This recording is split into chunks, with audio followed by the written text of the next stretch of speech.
Claudio Constantini y me encantaría invitarles a mi próximo recital de piano y bandoneón organizado por la Sociedad Filarmónica de Lima. El concierto será el día sábado 4 de junio a las 8 de la noche en el Teatro del Colegio Santa Úrsula. Deseando verles ahí. Bienvenidos, soy Gonzalo Tello y hoy nos encontramos con Claudio Constantini, destacado multiinstrumentalista, intérprete que va a estar presente en la temporada de Abono de la Sociedad Filarmónica de Lima este 4 de junio en el Auditorio Santa Úrsula y él está conectado con nosotros desde Madrid para comentarnos sobre sus expectativas y por supuesto sus planes y proyectos de los últimos meses, años y a futuro. Bienvenido Claudio y gracias por estar con nosotros. Gracias a ti, un placer estar aquí. Como se puede ver en tu biografía, multiinstrumentalista, radicado en el exterior y con una carrera con presentaciones en los diferentes escenarios del mundo. Mucha gente quizá que te conozca recién o que te conozca hace poco puede tener la curiosidad de cómo llegaste a ser también intérprete del bandoneón, además del piano, ¿no? Hay gente que te ha escuchado en recitales, muy interesantes, por supuesto. ¿Por qué el bandoneón? Quizás sí sea una progresión, digamos, natural, ¿no? Por la similitud entre ambos instrumentos, pero quizá haya un tema familiar, quizá haya un tema de interés artístico tuyo. Cuéntanos un poco de eso. Bueno, yo la verdad es que me enamoré del bandoneón el primer momento que escuché uno. Y ese momento fue cuando descubrí un disco de Astor Piazzolla en mi casa. Porque mis padres, mi papá era músico, mi papá era pianista y mi mamá es director de orquesta y tenían pues una gran colección de discos y yo curioseaba todos y así fue como nutrí un poco mi amor por la música, ¿no? Y cuando estaba muy entusiasmado con el piano, tendría pues alrededor de 14, 15 años, descubrí este disco de Astor Piazzolla. Yo nunca había escuchado un bandoneón, no sabía ni cómo se veía uno físicamente, pero me enamoré del sonido, me enamoré de la música y fue como un sueño lejano, un sueño distante, algún día aprender a tocar bandoneón. Y luego, años más tarde, cuando yo estaba estudiando en Finlandia, estaba estudiando el superior de piano y decidí comprarme un bandoneón. Y yo tendría pues 21 años, 22 años, algo así. Me compré el bandoneón y fue pues una de las decisiones clave, ¿no? Para el transcurso de lo que sería mi vida hasta ahora, mi trayectoria artística. En ese sentido, interpretar el bandoneón te acerca más a tus raíces latinoamericanas y te da una presencia original quizá en escenarios internacionales. ¿Cómo lo podrías percibir?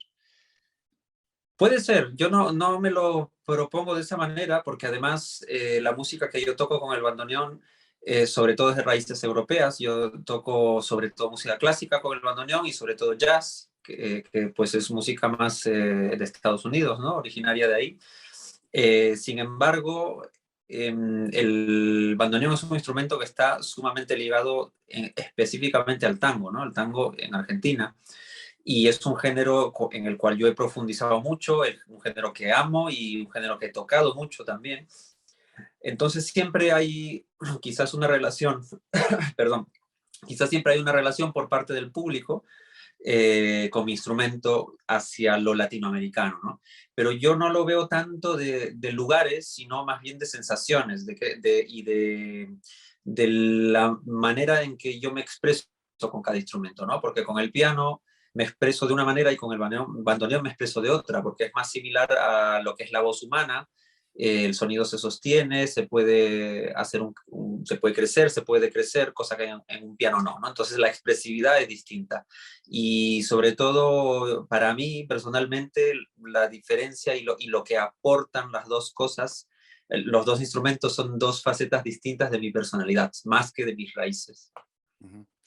Hablando del piano, un instrumento tan personal, y bueno, habiendo pasado un periodo de pausa bastante extenso en el cual las giras y los conciertos se pararon y un artista como tú, asumo también, se replanteó muchas cosas y tú tuviste mucho más tiempo para ensayar, para practicar, para explorar, descubrir repertorio, redescubrir repertorio.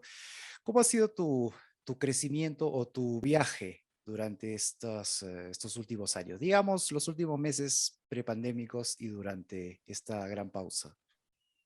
Bueno, prepandémicos, se preparaban muchos proyectos y yo venía ya pues muchos años con una trayectoria internacional. Entonces yo vivo en España, pero sobre todo tocaba fuera de España, ¿no? Entonces yo me la pasaba en trenes, en aviones, en aeropuertos, preparando para un lugar, para otro. Y aunque es algo muy lindo y soy muy afortunado de haber tenido estas oportunidades y de tenerlas aún, era una vida, una vía en la cual estaba un poco ciego a otras cosas, ¿no? Ciego quizás pues, a una tranquilidad, a una reflexión más profunda sobre el arte que quiero hacer, sobre el propósito de las cosas que quiero hacer, mi propósito como músico. Y durante la pandemia, durante el aislamiento, me dediqué sobre todo a componer mucha música, pues yo soy compositor también, escribí mucha música, estudié mucho, revisité repertorio, tal y como lo dices, pero sobre todo me replanteé la importancia de la música en mi vida y me replanteé el propósito que yo tengo con la música, ¿no? De hecho, más que replanteármelo, profundicé en él más, ¿no? Porque uno empieza con muchas ganas, cuando es joven, cuando es muy joven, empieza con muchas ganas de conquistar el mundo, ¿no? De ser el mejor pianista del mundo, por decirlo así, tocar en Carnegie Hall, por todas las partes y ser exitoso en ese sentido, ¿no? Entonces uno trabaja hacia ello y son muchas horas de estudio, muchas horas de esfuerzo, de esmero, de soledad también, y de no profundizar mucho en otras cosas fuera de eso, ¿no? Porque es una especialización muy, muy profunda. Pasan los años, uno sigue un poco en esa trayectoria y si no fuese porque pasó esto, lo de la pandemia, no hubiese tenido una pausa. Esa pausa, como digo, me sirvió justamente para darme cuenta a nivel conceptual, a nivel emocional, qué significa lo que yo hago y qué significa para los demás lo que yo hago, ¿no? Qué es lo que yo puedo aportar a los demás con lo que yo hago.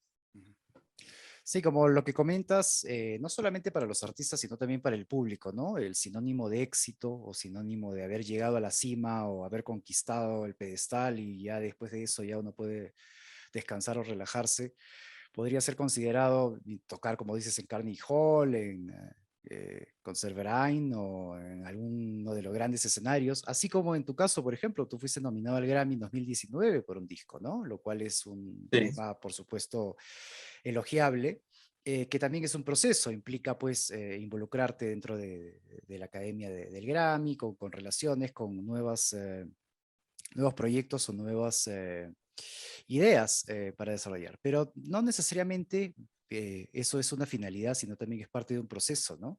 Quisiera que nos claro. cuentes ahora, bueno, lo acabas de decir quizá, ¿no? Pero esas experiencias, ¿qué te han dejado a ti, ¿no? Interpretar en estos grandes escenarios o estar en el Grammy, ¿cómo lo ves? Quizá no como finalidad, sino como parte de ese viaje, de ese camino, ¿no? ¿Y cuál quizá crees tú que es la finalidad, en todo caso, de un artista? ¿No?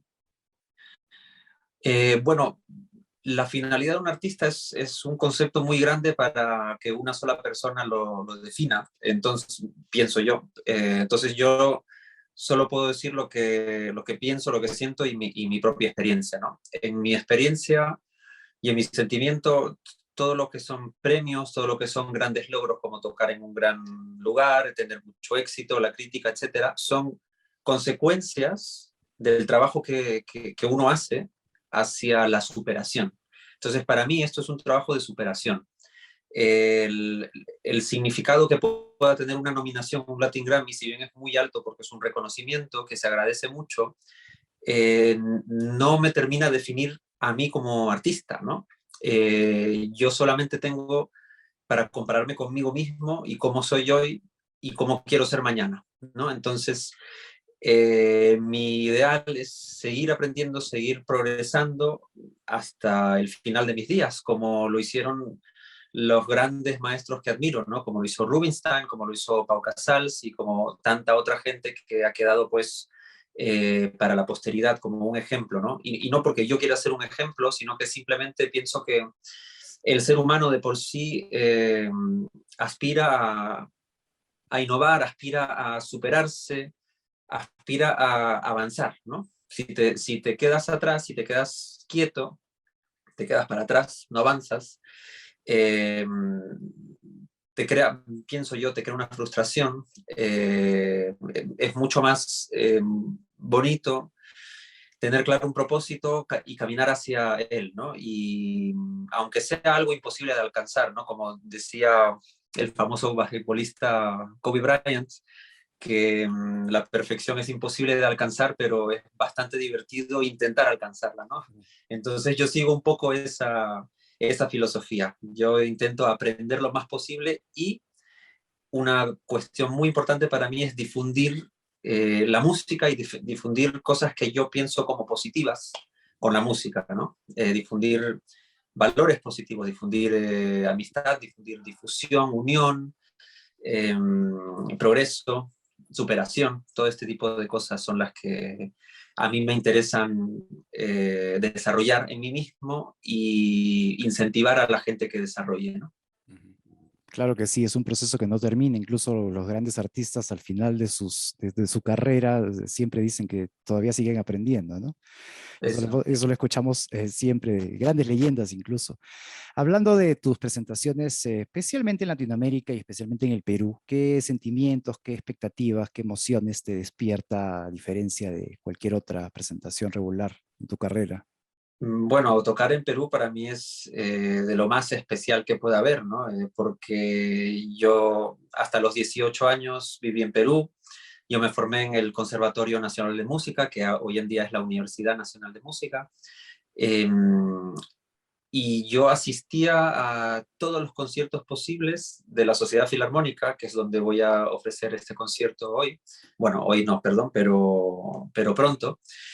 Y esa era mi manera de contacto con los grandes intérpretes que existían en el momento fuera de Perú, ¿no? En Europa, en Estados Unidos, en los escenarios más importantes, en los círculos de música más importantes, se desenvolvían estos intérpretes y venían, hacían su gira, tocaban en Perú para la Sociedad Filarmónica o con la Orquesta Sinfónica Nacional o con la desaparecida Orquesta de la Universidad Católica. No, perdón, la universidad, la De que Lima, está por La Molina, no me acuerdo de cuál Lima, es. la Universidad de La de Lima, Lima, perdón. la ex filarmónica, Esa sí. orquesta que dirigía Eduardo García Barrios, un director Ujú. mexicano excelente. Pues todos estos conciertos fueron para mí impactantes, determinantes, porque yo quería hacer eso, ¿no? Y volver a Perú y tocar en esos escenarios que fueron en ese momento los más importantes de mi vida para asistir como público, es algo sumamente emocionante, es como una vuelta, ¿no? Ujú. Y a propósito de eso, el programa que vas a presentar, que entiendo incluye obras de Scriabin, Marcelo Bach y algunas transcripciones, ¿no? También está Eric Satie con Tres Nocianas, Sí. Robert Schumann con su sonata número uno, Troilo. Cuéntanos cómo organizaste este programa. Bueno, yo he tocado antes en Perú para la Sociedad Filarmónica, he hecho recitales de piano, enteros de piano, he hecho recitales de bandoneón entero, eh, y algo que a mí me gusta mucho es tocar el piano y el bandoneón, mostrar esas dos facetas mías, ¿no? Y aparentemente la música no tiene tanta conexión entre sí, eh, pero yo pienso que no es necesario una justificación estilística ni siquiera. El contraste para mí es muy bueno, es muy, muy explicativo de mi personalidad, lo que te decía antes, ¿no? De cómo yo me expreso en dos instrumentos totalmente distintos, ¿no? Entonces eso, dentro de este programa se ve ese contraste muy grande y a la vez habrá similitudes, eso ya lo dirá o lo pensará el público. Scriabin es un compositor con el cual yo he estado obseso desde que soy adolescente, desde que lo descubrí, una obsesión mía. Y este año se cumple 150 años de su nacimiento, ¿no? Entonces es el 150 aniversario y estoy dando varios recitales de piano en donde toco música de Scriabin. Quería pues hacer esta pequeña parte dentro del recital. La transcripción de Bach sobre el concierto de Marcello, que a la vez yo he transcrito para bandoneón, pues eso también es otro viaje, ¿no? Un poco más al pasado, modernizándolo con un instrumento más moderno de lo que era en esa época. Y Schumann es una sonata que me ha acompañado toda la vida porque mi papá la tocaba. Entonces, desde muy pequeño la tengo interiorizada, ¿no? Aunque recién la he empezado a tocar el año pasado, fue el primer año de mi vida que toqué esta sonata. Entonces, es algo muy nuevo para mí en mi repertorio de tocarlo, pero sin embargo, como te digo, la tengo interiorizada desde antes de estudiar música, siquiera, ¿no? Ujú. Perfecto, Claudio. Entonces, muchas gracias por estar con nosotros. Claudio Constantini, multiinstrumentalista, vas a dar un recital de piano y bandoneón en este próximo concierto de la Sociedad Filarmónica de Lima. Además, ¿qué expectativas? Bueno, para cerrar, quizá algo muy breve, estas expectativas de volver a los escenarios. Tú ya has interpretado en los pasados meses, me imagino, en Europa. ¿Cómo has percibido la reacción del público o esta nueva interacción después de tanto tiempo? Pues muy, muy efusiva. Yo he empezado a dar conciertos ya en enero del año pasado, o sea, llevo más de un año tocando y el año pasado fue un año sumamente ocupado. Toqué muchos, muchos conciertos de solista, con orquesta y ha sido muy emocionante para los músicos volver a hacer música y para el público volver a asistir a un evento social donde las emociones han estado pues a flor de piel siempre, porque uno se da cuenta de lo que ha perdido cuando no lo tiene más, ¿no? Y cuando nos ha vuelto eso, ha sido maravilloso. Claro que sí. Muchas gracias, Claudio Constantini, desde España, y él va a estar próximamente el 4 de junio en Lima para este recital, concierto, en la temporada de abono de la Sociedad Filarmónica de Lima. Muchas gracias nuevamente y nos encontramos entonces en la sala del Gracias a ti. concierto.